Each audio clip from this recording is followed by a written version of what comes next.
हाँ भाई, आप सही कह रहे हैं। वो सभी प्रोफेशनल गार्ड्स हैं जिन्हें मैंने करोड़ों रुपए लगाकर हायर किया है। आरव ने जानबूझकर करोड़ों रुपए का जिक्र किया था ताकि अरविंद और गौरव का ध्यान गार्ड से हटकर पैसों पर आ जाए और उन्हें ये लगने लगे कि आरव को पैसे से कितना प्यार है। फिर तो तुम सच में अंबानी फैमिली के वारिस बनने के लायक हो। आओ आओ, आराम से बैठकर बातें करते हैं। वैसे तुम इतनी अच्छी जगह अंबानी फैमिली को छोड़कर इस पिछड़े हुए इलाके में क्यों आए हो? आरव ने एक गहरी सांस छोड़ी। उसके चेहरे पर गुस्सा और नाराजगी साफ दिखाई देने लगी। अरविंद अंकल, मैं आपसे कुछ नहीं छुपाऊंगा क्योंकि आप मेरे अपने हैं। अंबानी फैमिली में कुछ ऐसे लोग हैं जो साले मुझसे नफरत करते हैं, इसलिए उन लोगों ने साजिश करके मुझे यहाँ कश्मीर रीजन का इंचार्ज बनाकर भेज दिया है। अब आप मुझे बताइए कि इतने कम उम्र के बॉस की बात भला कौन सुनेगा? मुझे तो पक्का लगता है कि यहाँ का इंचार्ज सिर्फ आप जैसे क्वालिफाइड एक्सपीरियंस पर्सन को ही बनना चाहिए, है ना? आरव ने जानबूझकर ये बातें कही थी ताकि वो अरविंद का रिएक्शन जान सके। आरव की बात सुनकर अरविंद खुश हो गया, लेकिन उसने ऐसा प्रिटेंड किया जैसे वो पैनिक कर रहा है और अपना हाथ हवा में हिलाने लगा। नहीं, बिल्कुल नहीं, मैं भी क्वालिफाइड नहीं हूँ। और जब तुम्हारी फैमिली ने तुम्हारे ऊपर इतना भरोसा किया है और तुम्हें ये काम सौंपा है तो जरूर तुम काबिल होंगे। तो यहाँ का फ्यूचर सिर्फ तुमसे जुड़ा है। वैसे भी मैं तो बूढ़ा हो रहा हूँ, अब मैं जल्दी रिटायर हो जाऊंगा। आरव की नजरें अरविंद के चेहरे को पड़ रही थी। वो समझ गया कि अरविंद बस एक्टिंग कर रहा है। मैं सच कह रहा हूँ अंकल, इस पूरे इलाके में सिर्फ आप ही हैं जो अच्छा बिजनेस कर रहे हैं, जिनका नाम है, रुतबा है। इसलिए मैं सबसे पहले आपसे मिलने आया हूँ। सबको आप पर भरोसा है। अपनी बात कहते हुए आरव रुका और कुछ सोचकर आगे बोला। वैसे भी मेरी फैमिली ने मुझे कुछ शर्तों के साथ ही यहाँ पर भेजा है। वो चाहते हैं कि मैं यहाँ से प्रॉफिट अर्न करके अपनी फैमिली को दूं, वरना वो मुझे फैमिली से धक्के मारकर बाहर निकाल देंगे। आरव की बात सुनकर अरविंद की आईब्रोज अप हो गई। वो गौरव की तरफ देखने लगा। उसने उम्मीद नहीं की थी कि आरव इतनी सीक्रेट बात उसे इतने फ्रैंकली बताएगा। आरव, मुझे तुम पर भरोसा है बेटा, तुम बिल्कुल ये कर सकते हो। तुम्हें अगर किसी भी मदद की जरूरत हो तो मुझे जरूर बताना। मैं तुम्हारी मदद करने से कभी पीछे नहीं हटूंगा। Thank you so much uncle. लेकिन ये बात आपको भी अच्छी तरह से पता है कि इस रीजन का प्रॉफिट बढ़ाना इम्पॉसिबल है। इसलिए मैंने सोचा है कि अब मैं कुछ भी नहीं करने वाला। इस पूरे साल मैं यहाँ आराम फरमाऊंगा और अपनी पूरी जिंदगी खुलकर एंजॉय करूंगा, जैसे मैं कोई वेकेशन पर आया हूँ। तो आप लोग मेरी फिक्र मत कीजिए, कुछ नहीं करोगे, सिर्फ आराम करोगे। अरविंद को आरव पर शक होने लगा, क्योंकि आज से पहले भी वो अंबानी फैमिली के लोगों से मिला था जिन्हें कश्मीर रीजन में बहुत इंटरेस्ट था, जिन्होंने यहाँ पर ठहरने के लिए बहुत ट्रिक्स अपनाई थी। इसलिए आरव के इतना कुछ बताने के बावजूद भी अरविंद उस पर आंख बंद करके भरोसा नहीं करने वाला था। आरव, क्या बकवास कर रहे हो तुम? जहां तक मुझे पता है तुम अपनी फैमिली के सबसे होनहार बच्चे हो। तुम इस तरह खुद को बर्बाद कैसे कर सकते हो? तुम्हें तो अभी बहुत काम करना चाहिए। तुम इतनी जल्दी हार कैसे मान सकते हो? यहाँ हमारे जितने भी रिलेटिव्स हैं, अगर हम साथ में मिलकर काम करें और एक नई इंडस्ट्री बनाएं तो शायद हम 1 साल के अंदर प्रॉफिट अर्न कर सकते हैं। लेकिन क्या सबका साथ में आना पॉसिबल है? नहीं, यहाँ कम से कम हमारी 20 फैमिलीज हैं, सबके अपने बिजनेस है। इनफैक्ट हम तो एक दूसरे से मिलते भी नहीं है। साथ बिजनेस करना तो दूर की बात है। ठीक है, तो फिर रहने देते हैं। आरव ने बेफिक्र होकर अपना हाथ हवा में हिला दिया। खैर अंकल, मैं अब आपके इलाके में आया हूँ, तो आपको नहीं लगता कि आपको मेरी खातिरदारी करनी चाहिए? अरे बिल्कुल, मैं गौरव से कहता हूँ कि तुम्हारे रहने का इंतजाम करे। तुम यहाँ की बेस्ट होटल में रहोगे। आज रात तुम्हारे आने की खुशी में हम एक पार्टी भी रखेंगे। Thank you so much uncle. Gaurav भैया, आज रात हम दोनों भाई मिलकर ड्रिंक्स करेंगे, बहुत मजा आएगा। ठीक है, हम एंजॉय करेंगे। गौरव ने आरव के लिए होटल बुक कर दी और उसके लिए कार बुलवा दी। आरव, तुम सफर से थक गए होंगे, तुम होटल जाओ और आराम कर लो। हम डिनर के टाइम मिलेंगे। अरविंद जानबूझकर आरव को वहां से भेज रहा था, क्योंकि आरव के आने के लिए वो प्रिपेयर नहीं था। वो आरव वहां से निकलकर कार से होटल में आ गया। वो इस शहर के बेस्ट होटल में रुका था। रुद्री और बाकी के गार्ड्स आरव के रूम से कुछ दूर के रूम में ठहरे थे। रेस्ट करने के बाद आरव ने शावर लिया और अपने कपड़े बदल लिए। उसने स्काई ब्लू कलर का जैकेट निकाल लिया था। अंबानी फैमिली से होना मतलब एक स्टैंडर्ड फॉलो करना, हमेशा बन ठन कर रहना। ये क्या जिंदगी है हमारी। तभी उसके डोर पर नॉक हुआ। आरव ने डोर ओपन किया तो सामने गौरव खड़ा था। 2 मिनट देना भाई, मैं गार्ड्स को कॉल कराया। उसकी जरूरत नहीं है आरव, तुम बेफिक्र रहो। हम है ना यहाँ तुम्हारी सेफ्टी के लिए। हमारे रहते कोई भी तुम्हें कोई नुकसान नहीं पहुंचा सकता। ठीक है, फिर मैं उनको अपने साथ लेकर नहीं आऊंगा, लेकिन उन्हें इन्फॉर्म तो करने दीजिए। आरब ने रुद्री को कॉल किया और उसे कुछ इंस्ट्रक्शंस दिए। उसके बाद वो होटल से निकल गया। आधे घंटे बाद वो एक फेमस लोकल रेस्टोरेंट में पहुंच गए थे। वहां अरविंद अपनी पत्नी और अपनी 2 बेटियां और एक बेटे के साथ बैठा हुआ था। आरव, तुम इनसे मिलो। ये मेरी वाइफ है टिम्पी, और ये मेरी 2 बेटियां काजल और काव्या, और ये मेरा बेटा विकी है। अरविंद की दोनों बेटियां अपनी टीनेज क्रॉस कर चुकी थी और तीसरी अपने टीनेज में थी। इनकी फैमिली में कुछ तो गड़बड़ है। माँ और बेटियों में एज गैप कम क्यों लग रहा है? अंकल, आप तो बहुत खुशकिस्मत हैं। आपकी वाइफ कितनी ब्यूटीफुल है। ये तो किसी रॉयल फैमिली सी लगती हैं। ये बहुत अमीर घराने से तो नहीं है, लेकिन हाँ, सेल्फ मेड वुमेन जरूर है। इसने 10 साल पहले मिस वर्ल्ड में पार्टिसिपेट किया था और उसकी रनर अप भी रह चुकी है। तुम्हें देखकर कोई भी बता सकता है कि तुम किसी बड़े खानदान के वारिस लगते हो। आई होप कि मेरा बेटा भी तुम्हारी तरह बन पाए। मुझे तो विक्की में अभी से ही वो काबिलियत नजर आ रही है कि वो बड़ा होकर मुझसे भी स्ट्रांग बनेगा। एंड आई एम श्योर कि इसकी काबिलियत देखकर अरविंद अंकल अपने बिजनेस की बागडोर विक्की के हाथों में ही दे देंगे। आरब ने गौरव की तरफ देखा। गौरव के चेहरे का एक्सप्रेशन डार्क हो गया था। गौरव गुस्से से अपने डैड को देख रहा था, क्योंकि ये बात उसे भी पता थी कि उसके डैड कहीं ना कहीं उसके छोटे भाई विकी को ज्यादा प्यार करते थे। वो उसे दुनिया की हर खुशी देना चाहते थे। कोई कितना भी अपना हो, पहले अपना देखता है।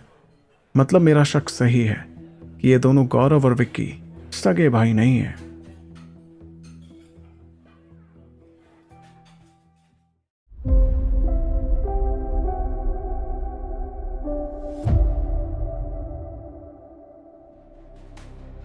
हम सभी एक फैमिली हैं, तो किसी फॉर्मेलिटी की जरूरत नहीं है। आज बस खाओ पियो और एंजॉय करो। सब आराम से अपनी अपनी जगह पर बैठ गए। अरविंद ने वेटर को खाना सर्व करने के लिए कहा। कुछ देर में वेटर एक के बाद एक डिशेस लेकर आने लगा था। आरव, तुम पहले कभी कश्मीर आए हो? ये जितने भी डिशेस मैंने ऑर्डर किए हैं ना, ये हाक साग, नदरू यखनी, चमन कलिया, ये सब यहाँ का लोकल खाना है। कुछ चीजें शायद तुम्हें अच्छी ना लगे। आरब यहाँ पहले भी घूमने के लिए आया था, इसलिए उसे यहाँ के खाने और लोकल चीजों के बारे में पता था। एक्चुअली अंकल, मैं 2 बार आया हूँ, लेकिन इस इलाके में तो पहली बार है। लेकिन डोंट वरी, मुझे हर जगह का लोकल खाना एक्सप्लोर करना बहुत पसंद है। ये बेसिकली हमारे कल्चर को दिखाता है। खैर, मैं तो आगे भी यहीं रहूँगा, तो अच्छी बात है कि आज ही मैं इन चीज़ों से फेमिलियर हो जाऊँ। अरे बिल्कुल, तुम बेफिक्र होकर एंजॉय करो। तुम्हारे रहने, खाने पीने, घूमने सबका एक्सपेंस मेरी तरफ से है। अब सभी खाना खाते हुए बातें करने लगे। आरव, तुम्हारी फैमिली ने तुम्हें कंपनी के बिजनेस को सपोर्ट करने के लिए यहाँ भेजा है, तो तुमने कुछ प्लान किया या कुछ आइडिया सोचा कि कैसे क्या शुरू करोगे? आरब बेफिक्री से अपना सिर नीचे किए हुए खाना खाता रहा। अभी तक तो कुछ नहीं सोचा है। इनफैक्ट फैमिली ने भी 2 दिन पहले ही ये सब डिसाइड किया था। उन लोगों ने तो मुझे अभी तक 1 रुपया भी ट्रांसफर नहीं किया है। और ऐसा रहा तो मैं यहाँ रहकर भी क्या कर पाऊंगा? भले मैं जितना भी काबिल रहूं, लेकिन कुछ करने के लिए पैसों की जरूरत तो पड़ती ही है। अरविंद ने गौरव की तरफ देखा। गौरव ने धीरे से हाँ में सिर हिलाया और वाइन का एक ग्लास उठाकर आरब की तरफ बढ़ा दिया। कम ऑन आरव, चलो आज रात तुम ये सब भूल जाओ और हम बस एंजॉय करते हैं। वैसे भी तुम्हें पैसे ना देकर तुम्हारी फैमिली ने तुम्हारी बेइज्जती कर दी है। फाइनली कोई तो है जो मुझे समझता है। थैंक यू गौरव भाई। आरब ने गौरव के हाथ की तरफ देखा। उसके हाथ कांप रहे थे। आरब ने वाइन का ग्लास ले लिया और उसे एक ही बार में पी लिया। फिर वो ग्लास जोर से टेबल पर रख दिया। कुछ देर बाद आरब नशे में होने की एक्टिंग करने लगा। मैं आरब ये एडमिट करता हूँ कि मेरे पास काबिलियत है। मैं मानता हूँ मैं स्क्रैच से अपना करियर बना सकता हूँ, लेकिन मेरी फैमिली में कुछ ऐसे लोग भी हैं जो बेमतलब लगातार मुझे टारगेट कर रहे हैं। उन्होंने मुझे सिर्फ 1 साल दिया है। आप लोग खुद बताओ, इतने कम टाइम में मैं क्या कर पाऊंगा? फिर यहाँ तो मुझे कोई जानता भी नहीं है। मुझे पैसे उधार कौन देगा? तो मैं इस काबिलियत का अचार डालूं? गौरव ने गुस्से से आरब को देखा। अब इस भिखारी को हमें पैसे भी देने होंगे? अरविंद ने गौरव की बात सुन ली। उन्होंने गौरव को घूर कर देखा। गौरव ने घबराते हुए अपना सिर नीचे कर लिया। आरव, पैसों से तो मैं तुम्हारी मदद नहीं कर सकता, लेकिन अगर तुम्हें कनेक्शंस में हेल्प चाहिए तो उसके लिए मैं हूँ। और जरूरत पड़ी तो हमारी पूरी अंबानी फैमिली से खुद मैं बात करूंगा। आई बिलीव कि अगर तुम्हारे पास अच्छा आइडिया होगा तो वो तुम्हारे साथ जरूर कोऑपरेट करेंगे। आरब ने हैरानी से अरविंद की तरफ देखा, क्योंकि उसे उम्मीद नहीं हो रही थी कि अरविंद सच में इतना अच्छा था। और फिर आरब ने पहले ही फैसला कर लिया था कि वो यहाँ किसी से कोई उम्मीद नहीं रखेगा। बस वो लोग उसके मामलों में दखल ना दे, वही बहुत था। थैंक यू अंकल, लेकिन मैंने आपको पहले ही बताया कि मैं इस बार कुछ नहीं करूँगा। मैं बस एंजॉय करूँगा। अब मैं एक लग्जरी लाइफ एंजॉय करना चाहता हूँ। अरविंद को अभी भी आरव की बातों पर बिल्कुल भी यकीन नहीं हो रहा था। वो नाखुश हो गए। आरव, मैं अरविंद आगे कुछ बोलता, इसके पहले ही आरव ने उन्हें टोकते हुए कहा, अंकल प्लीज, आप मुझे समझाने की कोशिश मत कीजिए। अगर आपको मेरा यहाँ रहना पसंद नहीं आ रहा है तो मैं यहाँ से कल ही निकल जाऊंगा। ठीक है आरव, तुम परेशान मत हो। मैं अब से तुम्हें कुछ नहीं कहूंगा। आरव ने कुछ और ग्लास ड्रिंक की और फिर गौरव उसे होटल छोड़ने चला गया। वापस घर आकर गौरव ने अरविंद को रिपोर्ट दी। डैड, आरव ने बहुत ज्यादा ड्रिंक कर ली थी। वो बिल्कुल भी होश में नहीं था। मुझे तो समझ में नहीं आ रहा है कि अंबानी फैमिली इतने गैर जिम्मेदार इंसान को यहाँ कैसे भेज सकती है। आपको सच में लगता है कि हमारा उसके ऊपर एक भी पैसा खर्च करना सही होगा? मुझे अभी भी लग रहा है कि वो कुछ तो छुपा रहा है। वो हमें गुमराह करने की कोशिश कर रहा है। कोई जल्दबाजी नहीं है। तुम कल से ऑफिस मत आना और पूरे दिन उसके साथ रहो। अगर हमें लगा कि वो हमारे किसी काम का नहीं है तो हम उसको कुछ ही दिनों में यहाँ से रवाना कर देंगे। कश्मीर रीजन का इंचार्ज होने के नाते अरविंद की जिम्मेदारी थी कि वो अपना हर कदम बहुत सावधानी से उठाए। अगर वो बिना किसी वजह से आरव को वहां से वापस भेजता तो उसे अंबानी फैमिली को जवाब देना मुश्किल हो जाता। अगले दिन गौरव होटल गया। आरव, तुम उठ गए? आरव कमरे के अंदर बेड पर बैठकर अपने लैपटॉप में फंड्स और स्टॉक्स चेक कर रहा था। खाली टाइम में उसे जो भी शेयर्स या स्टॉक्स पसंद आते थे वो उसमें इन्वेस्ट करता था और उनके परफॉर्मेंसेस देखता था। गौरव की आवाज सुनने के बाद आरव ने जल्दी से अपना लैपटॉप बंद किया और उसे तकिए के नीचे रख दिया। वो तेजी से नाइट ड्रेस में बाहर आया और जम्हाई लेते हुए दरवाजा खोला। आरव, दोपहर होने को आया है, तुम अभी तक सो रहे थे? भाई, कल रात मैंने कुछ ज्यादा ही ड्रिंक कर ली थी तो नींद नहीं खुली। आप आइए ना, मैं बस रेडी होकर आता हूँ। आरव अपने कपड़े निकालने लगा। वैसे आज आप यहाँ कैसे? गौरव वहाँ खड़ा होकर पूरे रूम का मुआयना ले रहा था। आरव के सवाल से वो थोड़ा हड़बड़ा गया, जैसे उसकी चोरी पकड़ी गई हो।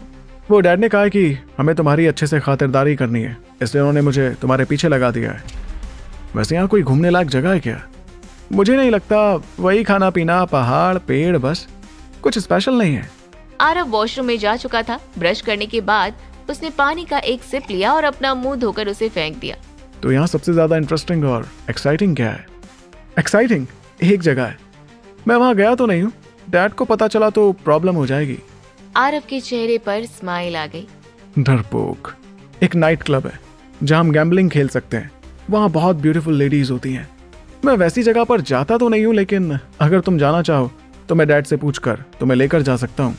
आरव को कैसीनो और नाइट क्लब के नाम से ही बोरियत महसूस होने लगी, लेकिन वो ऐसे प्रिटेंड कर रहा था जैसे वो कोई प्ले बॉय है। मुझे बस 10 मिनट दो, मैं रेडी होकर आता हूँ। आधे घंटे बाद आरव ड्रेस चेंज कर नाइट क्लब की तरफ निकल गया।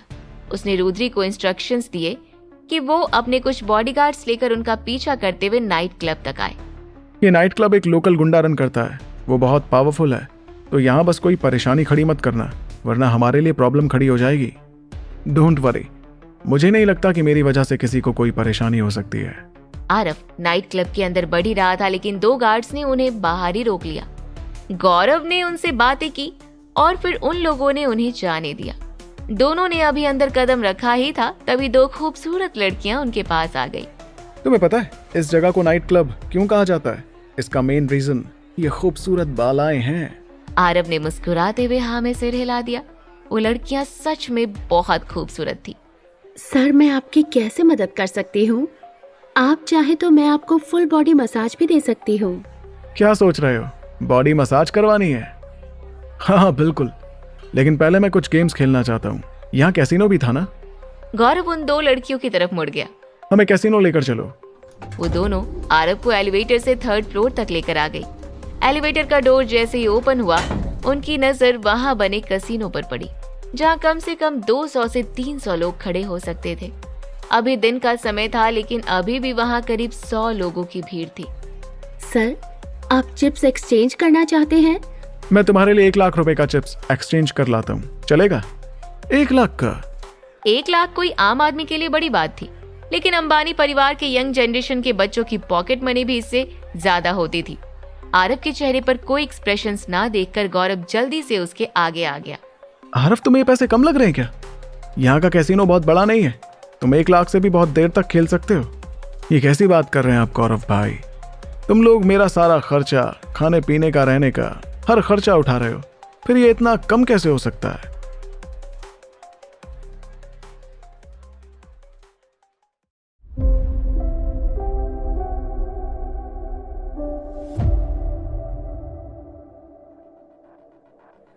अपनी गैम्बलिंग स्किल की वजह से आरब ये पैसे हार नहीं सकता था, लेकिन इस बार उसे जीतने का कोई मन नहीं था। देखते हैं आज मेरा लक मुझे क्या देता है। अगर मैं जीतने लगा तो मुझे डर है कि इतना छोटा कसीनो मेरे अगेंस्ट वॉर ना जारी कर दे कि मैंने उन्हें बैंकक्रप्ट कर दिया है। गौरव ने मुस्कुराते हुए पैसों का चिप्स एक्सचेंज कर लिया। वाह, इतनी ज्यादा चिप्स! ये दोनों पक्का कोई फॉरेनर्स हैं। वैसे भी पिछले कुछ सालों में फॉरेनर्स का यहाँ इंटरेस्ट काफी बढ़ गया है। उनके साथ आई वो दोनों लड़कियां आपस में ये बातें कर रही थी, लेकिन आरव को इससे कोई फर्क नहीं पड़ता था। आरव ने अपने लिए गैम्बलिंग टेबल ढूंढ लिया और वहां बैठ गया। भाई, चक अलग खेलते हैं। इसके रूल्स बिल्कुल सिंपल हैं। गौरव आरव के हर मोमेंट्स पर बहुत बारीकी से नजर रख रहा था। ठीक है, तुम्हारा जो मन है तुम करो। ठीक है भाई, फिर आप आंख बंद करके मुझे फॉलो कीजिए। आरव ने एक्साइटेड होकर बहुत सारे चिप्स एक साथ पकड़ लिए और उन्हें टेबल पर कैजुअली फेंक दिया। उसने अपनी गैम्बलिंग स्किल या सुनने की ट्रिक बिल्कुल भी यूज नहीं की थी। वो टोटली लक पर डिपेंडेंट था। मैं 10,000 का वेट लगाता हूँ। 10,000 सुनते ही गौरव हैरान हो गया। उसने 1 लाख के चिप्स इसलिए एक्सचेंज किए थे ताकि आरव कम से कम आधे दिन तक खेलता रहे। आरव, क्या तुम पहले कभी कसीनो गए हो? तुम्हें नहीं लगता कि तुम कुछ ज्यादा पैसों के दाव लगा रहे हो? मैं ज्यादा तो नहीं गया हूँ, लेकिन हाँ, एक बार पूरी रात मैंने गेम खेली थी और मैंने करोड़ों रुपए एक ही रात में उड़ा दिए थे। ये सुनकर गौरव को बहुत एम्बैरेसमेंट फील होने लगा। पहले उसे 1 लाख का चिप्स ज्यादा लग रहा था, लेकिन आरव के करोड़ों रुपए सुनकर वो बिल्कुल निशब्द था। आरव ने उसके चेहरे को पढ़ते हुए उसके कंधे पर प्यार से हाथ थपथपाया। भाई, मैंने आपकी फैमिली की ज्वेलरी कंपनी के बारे में इन्वेस्टिगेशन किया था। आपकी कंपनी पूरे स्टेट में टॉप 10 रैंक कंपनी में से एक है। वहां से कम 1 करोड़ रुपए रेवेन्यू जनरेट होता ही है ना।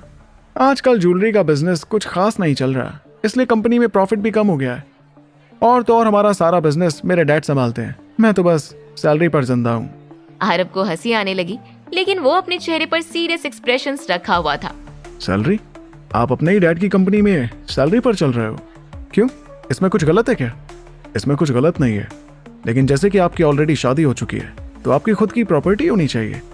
मुझे लगा नहीं था कि आप सैलरी पर अपनी जिंदगी गुजार रहे हो। गौरव को आरव की बात सही लग रही थी। तुम्हारी फैमिली ने तो तुम्हारे लिए एक बिजनेस ही खड़ा कर दिया है। तुम्हारा तो मंथली खर्चा ही हमारे रेवेन्यू से ज्यादा होगा, पर मेरे यहाँ सब कुछ उल्टा है। गौरव की बात सुनकर आरव को समझ आ रहा था कि वो भी अपने करंट लाइफ को लेकर खुश नहीं था। मैंने अपना खुद का बिजनेस शुरू करने के बारे में डैड से बात भी की थी, लेकिन डैड ने उसे रिजेक्ट कर दिया। तुम छोड़ो इस बात को। मैं बहुत काबिल तो नहीं हूँ, लेकिन बिजनेस में मेरा कुछ टैलेंट जरूर है। अगर किसी दिन तुम अपना बिजनेस खड़ा करना चाहते हो तो तुम मेरे साथ कोऑपरेट कर सकते हो। हम यंग पीपल अपनी बिजनेस खुद खड़ी कर सकते हैं। तुमने यहाँ कोई बिजनेस खड़ा करने का सोचा है क्या? अगर ऐसा है तो मुझे भी कुछ अच्छी प्रोडक्ट्स के बारे में बताओ ना। वेट भाई, हम यहाँ एंजॉय करने आए हैं। बिजनेस के बारे में आई थिंक बाद में बात कर लेंगे, पहले कुछ राउंड खेल लें। आरव ने जानबूझकर ये टॉपिक यहीं पर खत्म कर दिया ताकि गौरव के मन में सस्पेंस बना रहे, और अगर उसे बिजनेस में सच में इंटरेस्ट होता है तो वो आगे से ही खुद आरव को कांटेक्ट करता। आरव ने कैजुअली एक दाव लगा दिया। उसने उम्मीद नहीं की थी कि वो जीत जाएगा। अरे मैं तो लकी हूँ, देखो मैं जीत गया। अच्छी स्टार्ट है। शायद आज तुम्हारी किस्मत बहुत अच्छी है, आज तुम जीतने के लिए ही यहाँ पर आए हो। थैंक यू मेरी हिम्मत बढ़ाने के लिए। देखते हैं अगर आपकी बात सच हो तो। आरव को अच्छे से पता था कि हर बार किस्मत से जितना इम्पॉसिबल है। आरव ने ऐसे ही बिना दिमाग लगाए दाव लगाने शुरू कर दिए, जिसकी वजह से वो आगे बस हारने लगा। कुछ देर में ही उसने अपने सारे पैसे गवा दिए थे। आरव उदास होकर अपनी जगह से उठकर खड़ा हो गया। कितना बोरिंग है ये। मैं तो एक्साइटेड हो गया था, लेकिन ये गेम शुरू होने से पहले ही खत्म हो गया। सर, अगर आपको फाइनेंशियल असिस्टेंट चाहिए तो हमारे कसिनो में लोन सर्विसेज भी है। हम आपको कुछ पैसे उधार में दे सकते हैं। कसिनो का लोन सर्विस बहुत हाई इंटरेस्ट का होता था और आरव ने ऑलरेडी इतने पैसे एक ही बार में गवा दिए थे। ये देखकर गौरव ने जल्दी से कहा, बस एंजॉय करो आरव, और कैजुअल थोड़ा बहुत खेलते चलो। यहाँ और भी इंटरेस्टिंग चीजें हैं, वहां चलकर देखते हैं ना। भाई मैं आपके सारे पैसे हार गया। मुझे आपके लिए और अंकल के लिए बहुत बुरा लग रहा है। अब मैं हारे हुए पैसे वापस आपको कैसे चुकाऊंगा? अरे कोई बात नहीं आरव, कुछ ही पैसे थे। डैड ने तो खुद कहा था ना कि तुम्हारे रहने खाने पीने का खर्चा हम उठाएंगे, तो तुम इतना मत सोचो। वो दोनों कसिनो से बाहर आ गए और नाइट क्लब में एंटरटेनमेंट एंजॉय करने लगे। दोनों ने लंच किया। उसके बाद गौरव आरव को वहाँ पास के कुछ नेचुरल सीनरी दिखाने लेकर आ गया। शाम को दोनों ने साथ में डिनर किया और फिर आरव को होटल छोड़कर गौरव अपने डैड को सारी रिपोर्ट देने के लिए आ गया। उस आरव की वजह से आज मेरा पूरा दिन बेकार गया। उससे कुछ नई चीजें पता चली। डैड, आज उसके साथ पूरा दिन बिताने के बाद मैं आपको बता सकता हूँ कि वो एक नंबर का प्ले बॉय है। वो बस लाइफ एंजॉय करने में माहिर है। उसे कोई प्लान, किसी बिजनेस आइडिया से कोई लेना देना नहीं है। और डैड, उसने तो कसिनो में एक बार में ही 1 लाख रुपए उड़ा दिए। अब आपको मुझे और पैसे देने पड़ेंगे, तब मैं उसके साथ जा पाऊंगा। ये कहते हुए गौरव का मुंह बिल्कुल बुरा सा बन गया। वहीं उसकी बातें सुनकर अरविंद का दिमाग खराब हो गया। क्या तुम उसे लेकर कैसीनो गए थे? तुम्हें अच्छे से पता है ना कि वैसी जगह पर चाहे तुम 1 लाख रुपए लगाओ या 1 करोड़, तुम कभी नहीं जीत सकते। वो जुआ है, जुआ। डैड, मुझे लगा उसे वैसी जगह पर लेकर जाऊंगा तो वो खुश रहेगा, वरना वो हमें नीची नजरों से देखेगा। अरविंद गुस्से से घूरते हुए गौरव को देख रहे थे। बेवकूफ लड़के, मैं यही चाहता हूं कि वो हमें नीची नजरों से देखे। उसे लगे कि वो यहाँ पर कुछ भी नहीं कर सकता। इस तरह से वो जल्दी इस जगह से बोर हो जाएगा और यहाँ से भाग जाएगा। लेकिन तुम उसे सपोर्ट करने पर लगे हुए हो, राइट? गौरव ने अपना सिर नीचे झुका लिया। अपने डैड से डांट सुनने के बाद वो बिल्कुल उदास हो गया था। तो क्या कल भी मुझे पूरे दिन उसी के साथ रहना होगा? हाँ, मैं फाइनेंस टीम से कहूंगा कि वो तुम्हारे लिए कुछ और पैसों का इंतजाम कर दे। और कल तुम उसे यहाँ की सबसे खराब जगह पर लेकर जाना और उसे कहना कि ये हमारे यहाँ की स्पेशलिटी है। डैड, ये कुछ ज्यादा ही नहीं हो जाएगा? वैसे भी वो अंबानी फैमिली से है। उसके साथ ऐसा सलूक करना कहीं हमें भारी ना पड़ जाए। तुम डर क्यों रहे हो? वो कितना भी बड़ा 30 मार खान क्यों ना हो, लेकिन वो हमसे कोई पंगा नहीं लेना चाहेगा, क्योंकि हम यहाँ के लोकल हैं। और अभी तो खुद उसके घर वालों ने उसे निकाल दिया है। मैं भी ऐसे ही मौके की तलाश में हूँ।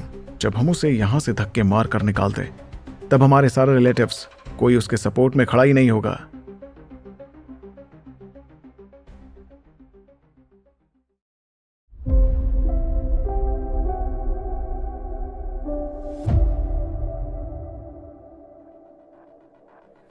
अपनी गैम्बलिंग स्किल की वजह से आरव ये पैसे हार नहीं सकता था, लेकिन इस बार उसे जीतने का कोई मन नहीं था।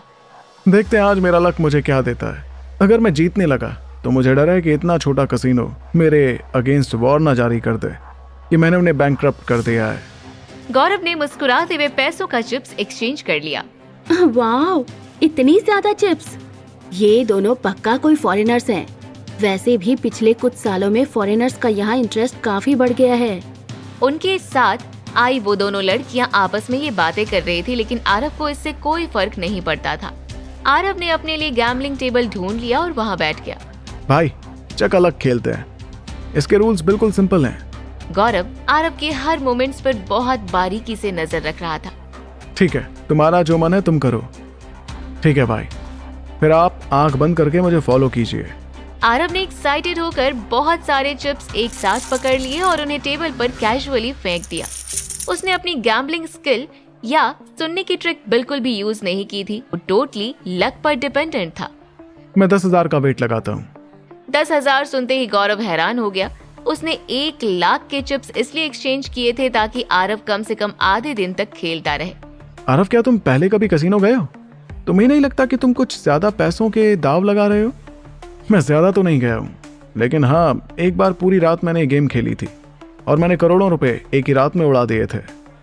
ये सुनकर गौरव को बहुत एम्बैरेसमेंट फील होने लगा। पहले उसे 1 लाख का चिप्स ज्यादा लग रहा था, लेकिन आरव के करोड़ों रुपए सुनकर वो बिल्कुल निशब्द था। आरव ने उसके चेहरे को पढ़ते हुए उसके कंधे पर प्यार से हाथ थपथपाया। भाई, मैंने आपकी फैमिली की ज्वेलरी कंपनी के बारे में इन्वेस्टिगेशन किया था। आपकी कंपनी पूरे स्टेट में टॉप 10 रैंक कंपनी में से एक है। वहां से कम 1 करोड़ रुपए रेवेन्यू जनरेट होता ही है ना। आजकल ज्वेलरी का बिजनेस कुछ खास नहीं चल रहा, इसलिए कंपनी में प्रॉफिट भी कम हो गया है। और तो और हमारा सारा बिजनेस मेरे डैड संभालते हैं। मैं तो बस सैलरी पर जिंदा हूँ। आरव को हंसी आने लगी, लेकिन वो अपने चेहरे पर सीरियस एक्सप्रेशंस रखा हुआ था। सैलरी? आप अपने ही डैड की कंपनी में सैलरी पर चल रहे हो? क्यों, इसमें कुछ गलत है क्या? इसमें कुछ गलत नहीं है, लेकिन जैसे कि आपकी ऑलरेडी शादी हो चुकी है तो आपकी खुद की प्रॉपर्टी होनी चाहिए। मुझे लगा नहीं था कि आप सैलरी पर अपनी जिंदगी गुजार रहे हो। गौरव को आरव की बात सही लग रही थी। तुम्हारी फैमिली ने तो तुम्हारे लिए एक बिजनेस ही खड़ा कर दिया है। तुम्हारा तो मंथली खर्चा ही हमारे रेवेन्यू से ज्यादा होगा, पर मेरे यहाँ सब कुछ उल्टा है। गौरव की बात सुनकर आरव को समझ आ रहा था कि वो भी अपने करंट लाइफ को लेकर खुश नहीं था। मैंने अपना खुद का बिजनेस शुरू करने के बारे में डैड से बात भी की थी, लेकिन डैड ने उसे रिजेक्ट कर दिया। तुम छोड़ो इस बात को। मैं बहुत काबिल तो नहीं हूँ, लेकिन बिजनेस में मेरा कुछ टैलेंट जरूर है। अगर किसी दिन तुम अपना बिजनेस खड़ा करना चाहते हो तो तुम मेरे साथ कोऑपरेट कर सकते हो। हम यंग पीपल अपनी बिजनेस खुद खड़ी कर सकते हैं। तुमने यहाँ कोई बिजनेस खड़ा करने का सोचा है क्या? अगर ऐसा है तो मुझे भी कुछ अच्छी प्रोडक्ट्स के बारे में बताओ ना। वेट भाई, हम यहाँ एंजॉय करने आए हैं। बिजनेस के बारे में आई थिंक बाद में बात कर लेंगे, पहले कुछ राउंड खेल लें। आरव ने जानबूझकर ये टॉपिक यहीं पर खत्म कर दिया ताकि गौरव के मन में सस्पेंस बना रहे, और अगर उसे बिजनेस में सच में इंटरेस्ट होता है तो वो आगे से ही खुद आरव को कांटेक्ट करता। आरव ने कैजुअली एक दाव लगा दिया। उसने उम्मीद नहीं की थी कि वो जीत जाएगा। अरे मैं तो लकी हूँ, देखो मैं जीत गया। अच्छी स्टार्ट है। शायद आज तुम्हारी किस्मत बहुत अच्छी है। आज तुम जीतने के लिए ही यहाँ पर आए हो। थैंक यू मेरी हिम्मत बढ़ाने के लिए। देखते हैं अगर आपकी बात सच हो तो। आरव को अच्छे से पता था कि हर बार किस्मत से जितना इम्पॉसिबल है। आरव ने ऐसे ही बिना दिमाग लगाए दाव लगाने शुरू कर दिए, जिसकी वजह से वो आगे बस हारने लगा। कुछ देर में ही उसने अपने सारे पैसे गंवा दिए थे। आरव उदास होकर अपनी जगह से उठकर खड़ा हो गया। कितना बोरिंग है ये। मैं तो एक्साइटेड हो गया था, लेकिन ये गेम शुरू होने से पहले ही खत्म हो गया। सर, अगर आपको फाइनेंशियल असिस्टेंट चाहिए तो हमारे कसिनो में लोन सर्विसेज भी है। हम आपको कुछ पैसे उधार में दे सकते हैं। कसिनो का लोन सर्विस बहुत हाई इंटरेस्ट का होता था और आरव ने ऑलरेडी इतने पैसे एक ही बार में गवा दिए थे। ये देखकर गौरव ने जल्दी से कहा, बस एंजॉय करो आरव, और कैजुअल थोड़ा बहुत खेलते चलो। यहाँ और भी इंटरेस्टिंग चीजें हैं, वहां चलकर देखते हैं ना। भाई, मैं आपके सारे पैसे हार गया। मुझे आपके लिए और अंकल के लिए बहुत बुरा लग रहा है। अब मैं हारे हुए पैसे वापस आपको कैसे चुकाऊंगा? अरे कोई बात नहीं आरव, कुछ ही पैसे थे। डैड ने तो खुद कहा था ना कि तुम्हारे रहने खाने पीने का खर्चा हम उठाएंगे, तो तुम इतना मत सोचो। वो दोनों कसिनो से बाहर आ गए और नाइट क्लब में एंटरटेनमेंट एंजॉय करने लगे। दोनों ने लंच किया। उसके बाद गौरव आरव को वहाँ पास के कुछ नेचुरल सीनरी दिखाने लेकर आ गया। शाम को दोनों ने साथ में डिनर किया और फिर आरव को होटल छोड़कर गौरव अपने डैड को सारी रिपोर्ट देने के लिए आ गया। उस आरव की वजह से आज मेरा पूरा दिन बेकार गया। उससे कुछ नई चीजें पता चली। डैड, आज उसके साथ पूरा दिन बिताने के बाद मैं आपको बता सकता हूँ कि वो एक नंबर का प्ले बॉय है। वो बस लाइफ एंजॉय करने में माहिर है। उसे कोई प्लान, किसी बिजनेस आइडिया से कोई लेना देना नहीं है। और डैड, उसने तो कसिनो में एक बार में ही 1 लाख रुपए उड़ा दिए। अब आपको मुझे और पैसे देने पड़ेंगे, तब मैं उसके साथ जा पाऊंगा। ये कहते हुए गौरव का मुंह बिल्कुल बुरा सा बन गया। वहीं उसकी बातें सुनकर अरविंद का दिमाग खराब हो गया। क्या तुम उसे लेकर कैसीनो गए थे? तुम्हें अच्छे से पता है ना कि वैसी जगह पर चाहे तुम 1 लाख रुपए लगाओ या 1 करोड़, तुम कभी नहीं जीत सकते। वो जुआ है, जुआ। डैड, मुझे लगा उसे वैसी जगह पर लेकर जाऊंगा तो वो खुश रहेगा, वरना वो हमें नीची नजरों से देखेगा। अरविंद गुस्से से घूरते हुए गौरव को देख रहे थे। बेवकूफ लड़के, मैं यही चाहता हूं कि वो हमें नीची नजरों से देखे। उसे लगे कि वो यहाँ पर कुछ भी नहीं कर सकता। इस तरह से वो जल्दी इस जगह से बोर हो जाएगा और यहाँ से भाग जाएगा। लेकिन तुम उसे सपोर्ट करने पर लगे हुए हो, राइट? गौरव ने अपना सिर नीचे झुका लिया। अपने डैड से डांट सुनने के बाद वो बिल्कुल उदास हो गया था। तो क्या कल भी मुझे पूरे दिन उसी के साथ रहना होगा? हाँ, मैं फाइनेंस टीम से कहूंगा कि वो तुम्हारे लिए कुछ और पैसों का इंतजाम कर दे, और कल तुम उसे यहाँ की सबसे खराब जगह पर लेकर जाना और उसे कहना कि ये हमारे यहाँ की स्पेशलिटी है। डैडी, कुछ ज्यादा ही नहीं हो जाएगा? वैसे भी वो अंबानी फैमिली से है। उसके साथ ऐसा सलूक करना कहीं हमें भारी ना पड़ जाए। तुम डर क्यों रहे हो? वो कितना भी बड़ा 30 मार खान क्यों ना हो, लेकिन वो हमसे कोई पंगा नहीं लेना चाहेगा, क्योंकि हम यहाँ के लोकल हैं। और अभी तो खुद उसके घर वालों ने उसे निकाल दिया है। मैं भी ऐसे ही मौके की तलाश में हूँ। जब हम उसे यहाँ से धक्के मार कर निकाल दें, तब हमारे सारे रिलेटिव्स, कोई उसके सपोर्ट में खड़ा ही नहीं होगा।